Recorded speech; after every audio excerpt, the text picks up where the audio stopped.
আসসালামু আলাইকুম ওয়া রাহমাতুল্লাহ। সুপ্রিয় পঞ্চম শ্রেণীর শিক্ষার্থীবৃন্দ, আজকে তোমার হচ্ছে প্রাথমিক বিজ্ঞান বই অধ্যায় ১ জীবের আবাসস্থল পৃষ্ঠা ১ এর ছকের উত্তর সম্পর্কে আলোচনা করব। প্রিয় শিক্ষার্থী, চলো শুরু করা যাক।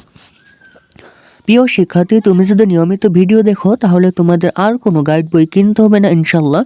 সুতরাং চ্যানেলটি এখনই সাবস্ক্রাইব করে পাশে থাকতে পারো।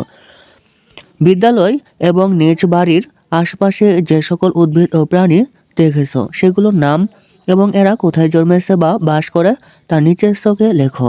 উদ্ভিদের নাম। আবাসস্থল। উদ্ভিদের নাম হচ্ছে আম গাছ। আম গাছের আবাসস্থল হচ্ছে বাড়ির আঙিনায় অথবা বাগানে।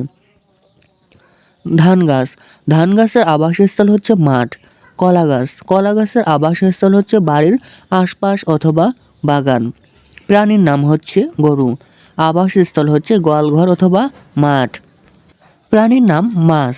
মাছের আবাসস্থল হচ্ছে পুকুর অথবা নদী। পুকুর অথবা নদী। প্রাণীর নাম পাখি। পাখির আবাসস্থল হচ্ছে গাছ। প্রিয় শিক্ষার্থী, আজকে পর্ব তোমাদের এই পছন্দই। পরবর্তী পর্বে আমরা পৃষ্ঠা ৫ থেকে ৬ এর ছকের উত্তর সম্পর্কে আলোচনা করব। প্রিয় শিক্ষার্থী, নিয়মিত ভিডিও দেখলে তোমাদের আর কোনো গাইড বই কিনতে হবে না ইনশাল্লাহ। সুতরাং চ্যানেলটি এখনই সাবস্ক্রাইব করে পাশে থাকতে পারো। ধন্যবাদ।